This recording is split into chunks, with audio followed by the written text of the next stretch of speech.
আসসালামু আলাইকুম রহমতুল্লাহি ওবরকাতুহু। সম্মানিত দর্শক, জনাব তারেক রহমান সাহেবের সরকারের ভবিষ্যৎ কি? আজকের দিন পর্যন্ত সরকারের যে সকল সিদ্ধান্ত, সরকারের যে সকল কর্মকাণ্ড এবং যেভাবে নড়াচড়া, নিশ্চিতভাবে বলা যায় যে আগামী দিনে সরকারের ফলাফলগুলো ভালো আসবে না। সরকারের ভবিষ্যৎ উজ্জ্বল এ কথা এখন পর্যন্ত বলা যাচ্ছে না, বরং গতানুগতিকভাবে ইউনূস সরকার যে সকল কর্মকাণ্ড করেছেন, শেখ হাসিনা যে সকল কর্মকাণ্ড করেছিলেন, সেই সকল কর্মকাণ্ড আরও মন্দভাবে, আরও অপরিপক্কভাবে এবং আরও দুর্বল অবস্থানে থেকে সরকার করার চেষ্টা করছে। প্রথম যে ভুলটি তাদের হচ্ছে সেটি হলো তারেক রহমান সাহেবকে মহামানব বানানোর চেষ্টা করা হচ্ছে। তাকে অতি মানব, অতি ভালো মানুষ বানানোর চেষ্টা করা হচ্ছে। এই জিনিসগুলো তার জন্য খুব দ্রুত হিতে বিপরীত হবে এবং তার জন্য বুমেরাং হয়ে দেখা দেবে। রাষ্ট্র পরিচালনা কোনো অভিনয় নয়, রাষ্ট্র পরিচালনা করা কোনো পীরগিরি নয় বা মুর্শিদগিরি নয়, এটি জিকির আসকার বা দোয়া দরুদের বিষয় নয়, এটি রীতিমতো যুদ্ধাবস্থা। তলোয়ার মাথার কাছে নিয়ে শিওরে নিয়ে রাজা ঘুমান এবং শত সহস্র যারা পাহারাদার, সেই পাহারাদারের যাকে বলা হয় নিশ্ছিদ্র প্রহরা, এগুলোর মধ্য থেকেও তাকে পালানোর জন্য সব রাজগৃহে একটি করে গোপন সুড়ঙ্গ পথ রয়েছে। তারপর সেই সুড়ঙ্গ পথ থাকে, প্রহরা থাকে। এরপরে পৃথিবীর বেশিরভাগ রাজা প্রাসাদ ষড়যন্ত্রে নিহত হন এবং তার পাশের লোকটি আততায়ী হন।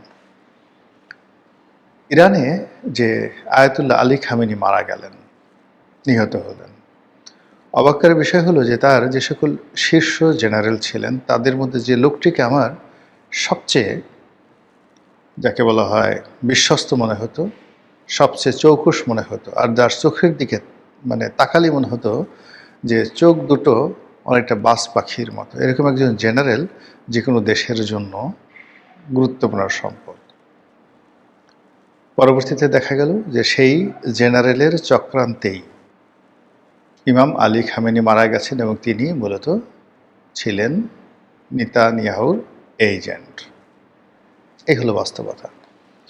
তো সেই অর্থে যে বর্তমান সরকার, সেই সরকারের আশেপাশে যারা আছেন, তারেক রহমান সাহেবের আশেপাশে যারা আছেন, তারা সহ নতুন যারা জুটেছেন, তাদের কর্মকাণ্ড, কথাবার্তা, চালচলন সব কিছু আমি নিজে যে ব্যক্তিগতভাবে যতটুকু অভিজ্ঞতা অর্জন করেছি 2001 সাল থেকে আজ পর্যন্ত জাতীয় রাজনীতির বিষয়ে, আর পৃথিবীর রাজনীতি, সরকারের উত্থান পতন, রাজাবাসাদের উত্থান পতন নিয়ে যে সকল ইতিহাস পড়েছি, সে সকল ইতিহাসের আলোকে যতটুকু জ্ঞান বুদ্ধি আমার হয়েছে এবং যতটুকু আন্দাজ করতে পারি, সোজা বাংলায় বলে দিলাম যে এইভাবে যদি চলে সরকার বেশি দূর এগোতে পারবেন না। তারেক রহমান সাহেব খুব দ্রুত জনপ্রিয়তা হারাবেন এবং তিনি এমন সব বিপদে পড়বেন যে বিপদ থেকে বের হওয়ার কোনো রাস্তা তার থাকবে না। এটা বাস্তবতা। হয় কি, অনেক সময় অনেক কথা বলা হয়ে যায়, সবাই তো আর তেল মারতে পারে না, আর সবার তেল মারা উচিত নয়। কিছু মানুষ দুর্মুখ থাকতে হয়, কিছু মানুষকে থাকতে হয় নির্লোভ, রাষ্ট্র ক্ষমতা থেকে দূরে থাকতে হয়। আমি সংসদ সদস্য হওয়ার পরেও আমার আসলে এটা ভালো লাগেনি। পার্লামেন্টের ভিতরে, গণভবনের ভিতরে, তারপর বঙ্গভবনের ভিতরে যে সকল ঘটনা দেখেছি, কীর্তি কাহিনী দেখেছি, প্রধানমন্ত্রীর সামনে, মন্ত্রীর সামনে, এমপিদের সামনে যে সকল কথাবার্তা তাদের দালাল ফুরিয়েদের বলতে শুনেছি, আবার সেখান থেকে বের হয়ে তাদের মুখে যে ভিন্ন কথা শুনেছি, সেই শোনার পর থেকে আমার কাছে মনে হয়েছে যে এটা আমার উপযুক্ত জায়গা নয়, এ খুব ডেঞ্জারাস একটা জায়গা। আর সেই উপলব্ধি থেকেই মূলত 2010 সন থেকেই আমি এই যে এখন যে ধারার কথাবার্তা বলছি, সেই কথাবার্তা বলে চলেছি। আমার যে খুব লস হয়েছে তা নয়, বরং লাভ হয়েছে। আমার সঙ্গে যারা রাজনীতি করেছেন সে 2001 সন থেকে আজ অবধি তারা কেউ ভালো নেই, সবারই সমস্যা হয়েছে। আওয়ামী লীগে যারা ছিলেন তাদেরও সমস্যা হয়েছে, বিএনপিতে যারা ছিলেন তাদেরও সমস্যা হয়েছে। আর সে তুলনায় ব্যক্তিগতভাবে আল্লাহ রাব্বুল আলামিন আমাকে ভালো রেখেছেন। দুটো ডাল ভাত খেয়ে নিশ্চিন্তে পরিবার পরিজন নিয়ে বসবাস করতে পারছি, ঘুমোতে পারছি, কারো কাছে দাবিদারি করতে হচ্ছে না, আর স্বাধীনভাবে কথা বলতে পারছি। আর সেই কথা বলার জন্য আমাকে যে আসলে খুব নেতিবাচক অবস্থায় পড়তে হয়েছে তা নয়, বরং এই যে সৎভাবে সাহসের সঙ্গে কথা বলার কারণে যাদের বিরুদ্ধে কথা বলি, অনেক ক্ষেত্রে, বেশিরভাগ ক্ষেত্রে যাদের বিরুদ্ধে বলেছি তারা সবাই কৃতজ্ঞতা প্রকাশ করেছেন, হয়তো একদিন আগে, হয়তো একদিন পরে। আওয়ামী লীগের যে লোকগুলো আমাকে ভয় পেতেন আওয়ামী লীগ জমানাতে, এখন তারা সবাই আমার খুব ঘনিষ্ঠজন। সেই প্রবাসী থেকে ফোন করেন যে, ইস রনি ভাই, আপনার কথাগুলো যদি শুনতাম তখন না জানি কত ভালো হতো। আবার এখন বিএনপি যে সকল নেতারা মন্ত্রী হয়েছেন, এমপি হয়েছেন, প্রধানমন্ত্রী হয়েছেন, তাদেরকে তো আসলে অনেক দিন থেকে চিনি, এত গভীরভাবে চিনি যে এদের আশেপাশে অনেক লোক আছেন তারা হয়তো তাদেরকে চেনেন না। বহু মন্ত্রী, বহু এমপি, বহু জন, এমনকি স্বয়ং প্রধানমন্ত্রী। তো কাজেই তাদের সম্পর্কে আসলে আমার নেতিবাচক কোনো কিছু কথা বলার দরকার নেই। তাদের সঙ্গে আমার কোনো শত্রুতা নেই, তাদের সঙ্গে আমার কোনো প্রাপ্তি নেই, চাহিদা নেই, কোনো কিছু নেই। আমি যে কথাগুলো বলছি একান্ত আত্ম উপলব্ধি থেকে, যে কথায় দেশের উপকার হবে, তাদের উপকার হবে। তো সেই যে উপলব্ধি, সেই উপলব্ধি থেকে মনে হচ্ছে যে সরকারের যে কর্মকাণ্ড, সেই কর্মকাণ্ডে বহু সংখ্যক মন্দ মানুষ জুটে গেছে, যাদের কারণে 2001 সন থেকে 2006 সনে বিএনপির পতন হয়েছিল, যাদের কারণে বদনাম হয়েছিল, যাদের কারণে সেই একটা 1-11 সংগঠিত হয়েছিল, সেই লোকগুলো, পুলিশের সেই লোকগুলো, সিভিল সার্ভিসের সেই লোকগুলো, রাজনীতির সেই লোকগুলো আবার মানে বর্তমান যে তারেক রহমান সাহেবের সরকার, সেই সরকারের সামনে, পেছনে, ডানে, বামে রীতিমতো প্রেতাত্মারা যেভাবে নিঃশ্বাস ছাড়ে শ্মশানে গিয়ে, ঠিক সেই রকম নিঃশ্বাস তারা ছাড়ছে। দ্বিতীয়ত, সরকারের যারা সিদ্ধান্ত গ্রহণ করবেন, সেই সিদ্ধান্ত গ্রহণ করার ক্ষেত্রে জনাব তারেক রহমান সাহেবের কোনো একটি সিদ্ধান্তকে চ্যালেঞ্জ জানাবেন, তার সমালোচনা করবেন বা তার সামনে দাঁড়িয়ে বলবেন যে আপনার এই সিদ্ধান্ত ঠিক নয়। এইরকম একজন মানুষ ওনার ক্যাবিনেটে নেই, ওনার পার্লামেন্টে নেই। এটা বাস্তবতা। কেউ যদি বলতে পারেন যে হ্যাঁ, আমার এই ক্ষমতা আছে, আমি সরি বলবো, তার কাছে মাপ চাইব, কিন্তু আমি যে কথাটা বললাম, সবাই মানে ওনার কাছে যাবেন, জি হুজুর, জি হুজুর করবেন, ওনার প্রশংসা করবেন, ওনার চেহারা মোবারক দেখবেন, এর জন্য সারাক্ষণ তোয়াজ এবং তদবির করতে থাকেন। এরপরের ঘটনা হলো যে তার মন্ত্রী পরিষদে সংসদ সদস্যদের মধ্যে বহু সংখ্যক লোক আছে যারা দীর্ঘদিন ধরে জনাব তারেক রহমান সাহেবের বিরোধিতা করে আসছেন। 1-11 সময় তার সঙ্গে বেইমানি করেছেন, মুনাফিকি করেছেন, তার টেলিফোন ধরেননি। এবং এই যে মন্ত্রী হয়েছেন বা এমপি হয়েছেন তার আগ পর্যন্ত তারা মনে প্রাণে চেয়েছে ইলেকশন না হোক, তারেক রহমান সাহেব দেশে না আসুক, আর তারেক রহমান সাহেবের কোনো রাজনৈতিক যে ভবিষ্যৎ এটা না থাকুক। এতটাই ছিল ব্যক্তিগত বিতৃষ্ণা। সেই সকল মানুষ এখন ক্যাবিনেটের সদস্য, পার্লামেন্টের সদস্য। কাজেই তাদের বুদ্ধি নিয়ে, পরামর্শ নিয়ে, তাদের সাহচর্য নিয়ে, তাদের নিঃশ্বাস নিয়ে, প্রশ্বাস নিয়ে তারেক রহমান সাহেব ভালো করবেন সরকারে প্রশ্নই আসে না। সর্বশেষ যে বিষয়টা হলো, অতি গুরুত্বপূর্ণ যে মন্ত্রণালয়গুলো, সেই মন্ত্রণালয়গুলোতে আগে যারা কারাপ্টেড ছিলেন, আগে যারা ব্যর্থ হয়েছেন এবং গত 17 বছর ধরে যারা বৃদ্ধ হয়ে গেছেন, এই শ্রেণীর লোক আছে। আবার একই সঙ্গে তারাও আছেন যারা কোনো অভিজ্ঞতা সঞ্চয় করেননি, সমাজে যাদের কোনো সুনাম নেই, শিক্ষা নেই, দীক্ষা নেই, চরিত্র নেই, খাসলত ভালো না, এরকম অনেক লোক বড় বড় পদে চলে এসেছে। ফলে এই অবস্থাতে সরকার ভালো করবেন এটি চিন্তা করার একটা দুঃস্বপ্ন। একটা মানসিক অসুস্থতার লক্ষণ। কাজেই সাধু সাবধান, যত দ্রুত সাবধান হওয়া যায় ততই ভালো। এখন এই বর্তমান সরকারের সঙ্গে আমার যে সম্পর্ক গত 2014 থেকে আজ অবধি, তার সাথে ভালো সম্পর্ক ছিল ডক্টর মোহাম্মদ ইউনূসের সঙ্গে। ডক্টর মোহাম্মদ ইউনূস 2024 সনের আগস্ট মাসের 8 তারিখে ক্ষমতা নিয়েছিলেন। 9 তারিখ বা 10 তারিখে আমি বলেছিলাম যে উনি ভালো করতে পারবেন না, তৃতীয় মাত্রা জিল্লুর সাহেবের টকশোতে, এবং বলছিলাম যে ভদ্রলোক যত তাড়াতাড়ি যাবেন তত দেশের জন্য ভালো, ওনার জন্য ভালো। উনি যত দেরি করবেন নিজে বিপদে পড়বেন, অন্যকেও বিপদে ফেলবেন। দেখুন 17 মাসে ঠিক সেম ঘটনা ঘটেছে। আবার 2014 সনে যে নির্বাচন হলো, সেই নির্বাচনে আমি মনোনয়নপত্রই কিনলাম না। যেভাবে আমি এইবার নির্বাচনের ব্যাপারে কোনো আগ্রহ দেখাইনি কাউকে, মানে উল্টো যারা প্রস্তাব নিয়ে এসছেন ইলেকশন করার জন্য, তাদের কাছে বিনয়ের সাথে ক্ষমা চেয়েছি যে আমি এবার নির্বাচন করব না, আমার ভালো লাগছে না। একই অবস্থা 2014 সনে হয়েছিল।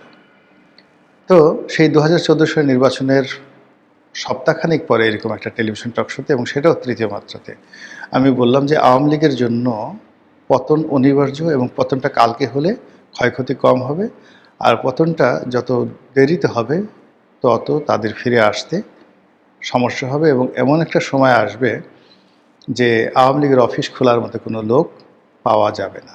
2014 সনের সেই বক্তব্য। কাজেই যারা আমার এই বক্তব্য শুনছেন, যারা পছন্দ করেন না, তারা হয়তো নানা রকম কথাবার্তা বলতে পারেন, কিন্তু যদি মিলাতে চান তাহলে অনেক টকশোতে অনেক কথাবার্তা গত সে 2009 সন থেকে আজ অবধি আপনারা যদি একটু মিলিয়ে দেখেন, দেখবেন যে অনেকগুলো ঘটনা ঘটে গেছে।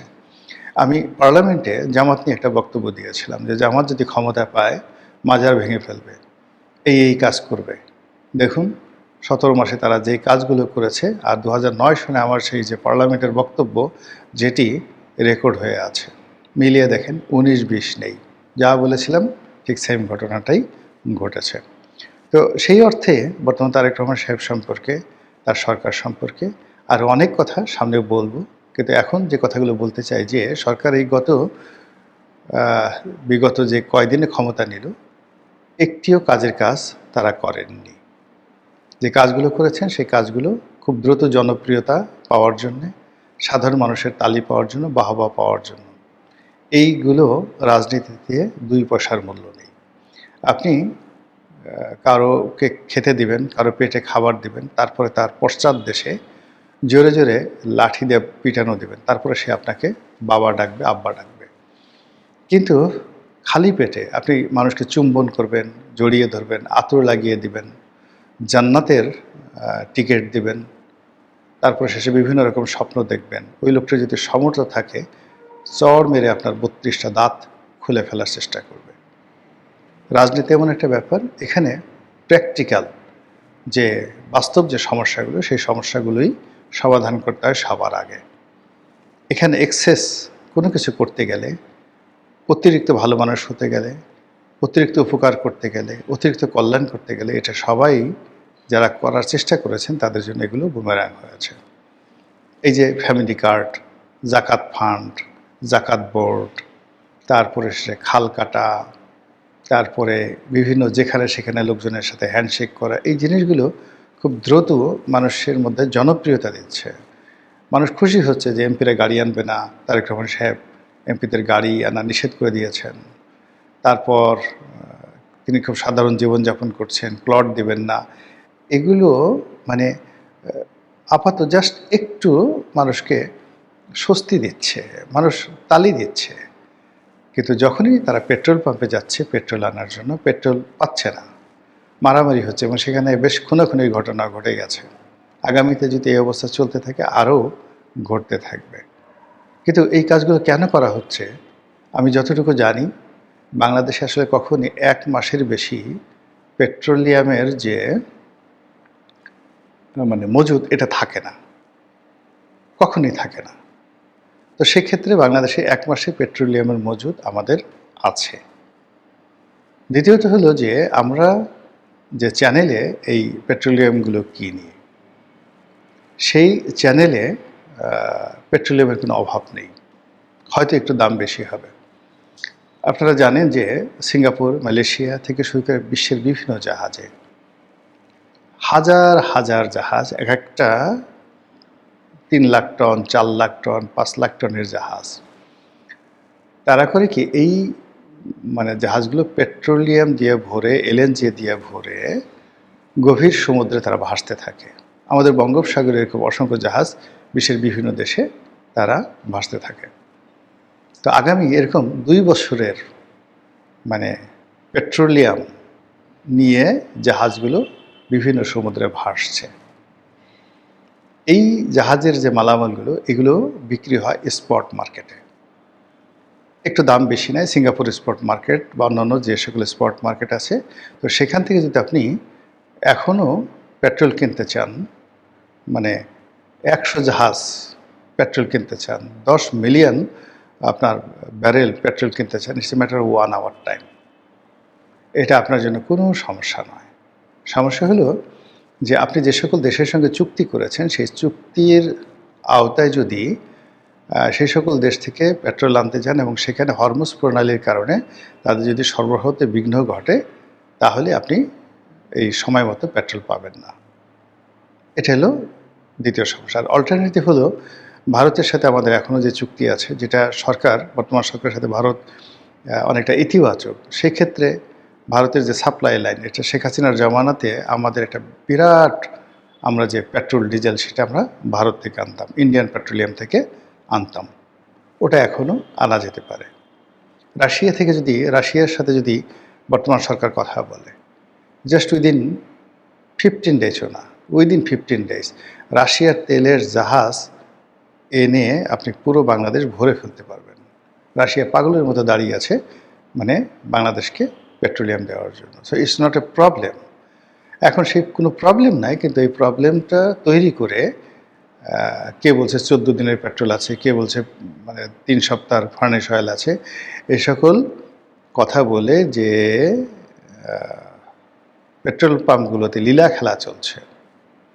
এখানে নতুন আর একটা সিন্ডিকেট তৈরি করা হচ্ছে, এই পেট্রোল পাম্প সিন্ডিকেট। সেই সিন্ডিকেটের মাধ্যমে হাজার হাজার কোটি টাকা লোপাট করা ইতিমধ্যে গত কয়েকদিনে হয়ে গেছে। আপনি বিশ্বাস করেন এই অনেকগুলো পেট্রোল পাম্প বন্ধ আছে, কিন্তু সেই পেট্রোল পাম্পে পেট্রোল না দেওয়ার কোনো কারণ ছিল না, বন্ধ করার কোনো কারণ ছিল না। বিভিন্ন পেট্রোল পাম্পে এখন 2 লিটার, 10 লিটার, 20 লিটার, 25 লিটার যেভাবে দেওয়া হচ্ছে, এবং যেভাবে এই পেট্রোল আনার জন্য মানুষ লাইন দিচ্ছে। আমি দেখলাম যে রেডিসন হোটেলের সামনে থেকে পেট্রোলের জন্য লাইন শুরু হয়েছে, একেবারে সেই নিকুঞ্জতে ওখানে একটা পেট্রোল পাম্প আছে, সেই পর্যন্ত গাড়ির লম্বা লাইন। একটা গাড়ি, টয়োটা করোলা একটা গাড়ি, সেখানে যদি সে 20 লিটার তেল পায়, তাহলে এই 4-5 ঘন্টা, 6-7 ঘন্টা ড্রাইভার বসে ওই পর্যন্ত যেতেই তো তার 5 থেকে 10 লিটার তেল খরচ হয়ে যাবে। ফলে সে কী করছে? সে লাইন দিয়ে পেট্রোল পাম্পে যাচ্ছে, পেট্রোল পাম্পের কর্মকর্তা যারা আসছে তাদেরকে ঘুষ দিচ্ছে, ঘুষ দিয়ে সে 10 লিটার নয়, পুরো ট্যাঙ্কি পূর্ণ করে আসছে। ফলে কি হলো? ওই পেট্রোল পাম্পের যে কর্তা, তার প্রতিদিন ওখানে যারা অপারেটর রয়েছে, এক একজনের অপারেটরের প্রতিদিন লাখ লাখ টাকা তারা ঘুষ গ্রহণ করতে পারছেন। এই ব্যবসা তারা কি সহজে বন্ধ করতে চাইবেন? কখনো বন্ধ করতে চাইবেন না। আবার যারা পেট্রোল সাপ্লাই দিচ্ছে, এখন বিভিন্ন ডিপো থেকে যে সকল কোম্পানির মাধ্যমে পেট্রোল সাপ্লাই দেওয়া হয়, এবং যে ধরনের যাকে বলা হয় ফিডারিং সিস্টেমের মাধ্যমে নৌপথে পেট্রোল পরিবহন করা হয় অয়েল ট্যাঙ্কারের মাধ্যমে, এই সিন্ডিকেট সম্পর্কে আপনার কিছু জানা আছে? এই কৃত্রিম সংকট দেখিয়ে তারেক রহমান সাহেবকে কে কী বুঝিয়েছেন, আই ডোন্ট নো। এই কৃত্রিম সংকট দেখিয়ে এই অল্প কয়েকদিনে, এই 3 থেকে 4 দিনের মধ্যে কত হাজার কোটি টাকা সিন্ডিকেটের হাতে চলে গেছে, কত হাজার কোটি টাকা ঘুষখোরদের হাতে চলে গেছে, এবং কত হাজার কোটি টাকা আমাদের জাতীয় অর্থনীতিতে দায় তৈরি হয়েছে কেবলমাত্র এই সংকটের কারণে। আর এই যদি হয় দেশের ক্রাইসিস, আর তখন তারেক রহমান সাহেব ফ্যামিলি কার্ড উদ্বোধন করতে কুড়িল বিশ্ব রোডে যাবেন, তারপরে শেষে তার নির্বাচনী এলাকাতে গিয়ে তিনি দেবেন। সেখানে একজন শিশুর সঙ্গে তিনি হাত মিলাবেন, আর এটা নিয়ে মানুষ সুবহানাল্লাহ সুবহানাল্লাহ বলবে। আর এর মধ্যে যদি সরকারের উন্নয়ন এবং সরকারের 42 সাল পর্যন্ত না কত সাল পর্যন্ত যেন জয়নাল আবেদীন ফারুক বলছেন তারেক রহমান সাহেব ক্ষমতায় থাকবেন, অর্থাৎ আরও 16 বছর, তাহলে আমার আর কিছু বলার নেই। মহান আল্লাহ আমাদের সবাইকে হেদায়েত দান করুন, হেফাজত করুন। আসসালামু আলাইকুম ওয়া রাহমাতুল্লাহি ওয়া বারাকাতুহু।